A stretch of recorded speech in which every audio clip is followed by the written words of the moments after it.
जो है लास्ट परीक्षा के जो मोमेंट होते हैं वो होते हैं आपके रिवीजन के और अभ्यास के। ठीक है, जो रिवीजन है मतलब ये हुआ कि पिछले 7-8 महीनों में जो कुछ आपने पढ़ा है, पिछले 1 साल में जो कुछ आपने पढ़ा है, उसका वापस रिवीजन करने का वक्त आ गया है।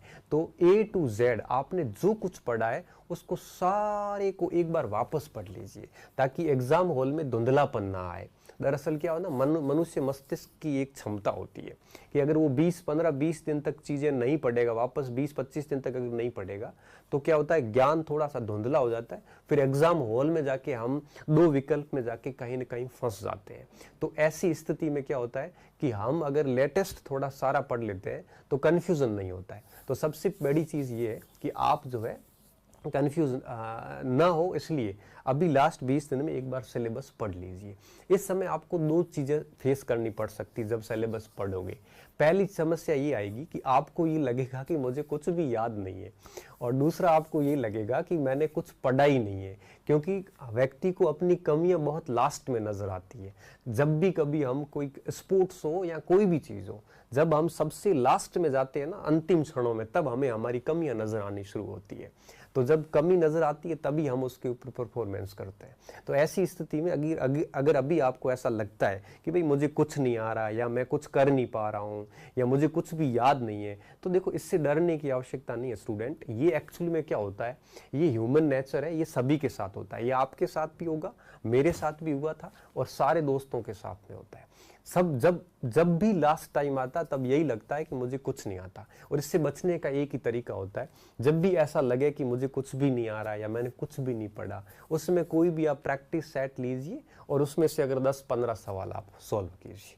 जब 10-15 साल सॉल्व करोगे तब आपको लगेगा कि नहीं यार मुझे आ तो रहा है, तो उससे क्या कॉन्फिडेंस थोड़ा सा वापस ठीक हो जाएगा। तो बेहतरीन ये होगा कि आप क्या करो, इन चीज़ों के बारे में अगर आपको ये लगता है कि मुझे याद नहीं है या मैंने कुछ भी नहीं पढ़ा है, तो निश्चित रूप से आप है वो 10-20 सवाल 50 सवाल डेली सॉल्व करोगे किसी भी अभ्यास पुस्तिका से, तो वापस कॉन्फिडेंस आ जाएगा। और ये चीज़ें होती है। हमें दरअसल क्या होता है, जब भी कोई सवाल पूछता है और एकदम से उत्तर नहीं निकलता है, तो हम डर जाते हैं कि मेरे को कुछ भी नहीं आ रहा है। देखो एक सामान्य सा पढ़ाई का रूल्स है, जब चीजें 7-8 बार नजरों के सामने से ढंग से निकलती है ना, उत्तर मुंह से तभी बाहर निकलता है बिना ऑप्शन के। अगर आपको उत्तर नहीं निकल रहा है तो इसका मतलब है कि आपने कम पढ़ा है थोड़ा सा। परीक्षा पास करने के लिए उत्तर मुंह से निकलना जरूरी नहीं है। परीक्षा पास करने के लिए अगर आपने 3-4 बार सिलेबस ढंग से भी पढ़ा है तो भी आप ऑप्शंस देखकर आराम से उत्तर निकाल सकते हो। हमें यहाँ पे कोई विद्वान तो बनना नहीं है, परीक्षा पास करनी, और वो 3-4 बार सिलेबस अगर आपने पढ़ा है तो निश्चित रूप से वो वैसी हो जाएगी।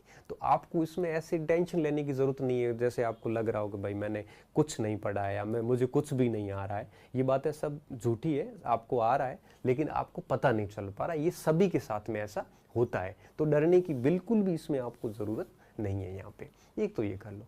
इसके अलावा एक चीज और ध्यान देने योग्य ये है कि कई स्टूडेंट मुझे कहते हैं कि सर किस तरह से तैयारी करें, मतलब मुझे कमेंट दिख नहीं रहे हैं। तो कई बार ऐसे प्रश्न आते हैं कि पेपर अटेंड कैसे करें वगैरह कैसे करें। ये मैं लास्ट में बताऊंगा पेपर अटेंड करने का तरीका, लेकिन मैं ये मानता हूँ कि मैं आपको कितना भी सिखा दूं, लास्ट में आप वही करके आओगे जैसे आप हो। जैसे कोई कराटे या जूडो सिखाता है, तो जूडो सिखा दिया कि भाई कोई ऐसे करता है आपको ऐसे प्रहार करना है। अब इससे क्या होगा, आप लास्ट में वही करोगे जैसे आप हो।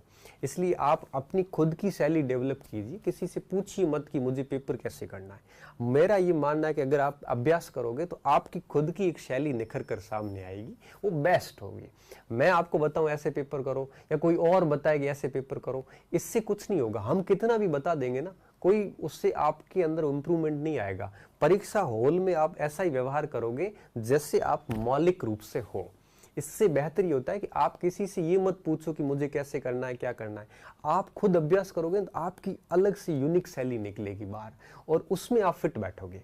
मैं जो बताऊंगा वो मेरे लिए फिट बैठती है, आप जो अपनी शैली डेवलप करोगे ना वो आपके लिए फिट बैठेगी। मैं आपको कहूंगा कि पहले साइकोलॉजी करो, बाद में ये करो वो करो, ऐसे नहीं होता।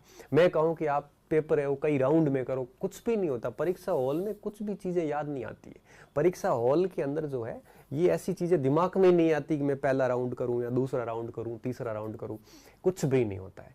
आप जो है वो बस अपनी मेहनत करते जाइए और पेपर कंटिन्यू करते जाइए। पेपर जितने आप कंटिन्यू दोगे तो डेफिनेटली क्या होगा कि आप जो है वो अपनी एक शैली डेवलप कर लोगे, और अपनी शैली अगर डेवलप हो गई तो डेफिनेटली फिर क्या होगा, फिर आपका एक अपना तरीका होगा, और वो सबसे बेस्ट होता है।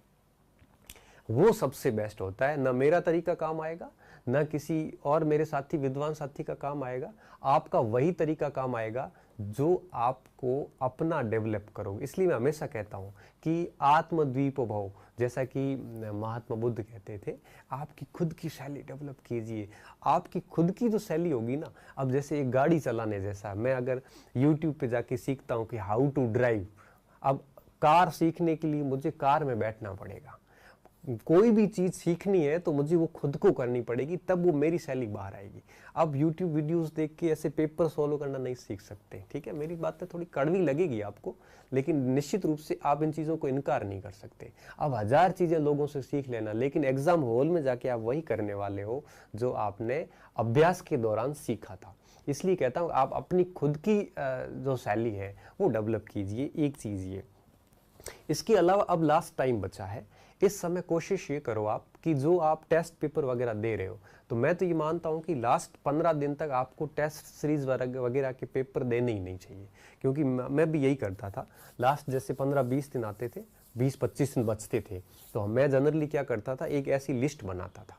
उस लिस्ट में वो टॉपिक लिखता था जिसमें मुझे पता है कि डेफिनेटली 70% तक का सवाल इस लिस्ट से बनते हैं, टॉपिक छांट लेता था, और फिर उस टॉपिक के अनुसार बहुत बढ़िया तरीके से उन टॉपिक को तैयार कर लेता था, और बाकी टॉपिक फोरे फोरे तौर पे पढ़ लेता था। इससे क्या होता था कि अच्छा खासा स्कोर जो है वो हो जाता था, ठीक है। तो इससे मैं भी आपको यही कहूंगा कि लास्ट दिनों में आप टेस्ट सीरीज वगैरह, मेरे हिसाब से आपको लास्ट 15 दिन कोई टेस्ट नहीं देना चाहिए। अगर एक आधा टेस्ट देते हो तो OMR सीट से देना। क्यों? इससे आपको टाइम मैनेजमेंट का पता चलेगा। ऑनलाइन टेस्ट अगर आप देते हो तो कोई बात नहीं, आप OMR सीट लो और उससे भरो उसको, ताकि OMR सीट भरने में भी 15 मिनट का समय लग जाता है। अगर आप उस एप्लीकेशंस में टेस्ट दे रहे हो उसके अनुसार ही रहोगे तो फिर आपको नुकसान हो जाएगा परीक्षा हॉल के अंदर। तो टेस्ट दो ही मत अब लास्ट में, अगर आप देते हो तो आप एक आधा टेस्ट दे दो, और उसमें आप निश्चित रूप से OMR सीट पे देना, ताकि आपको अपने टाइम मैनेजमेंट का और वो बबल्स भरने का तरीका जो है वो आपको पता चल जाएगा, ठीक है। ये चीज़ आप निश्चित रूप से करना।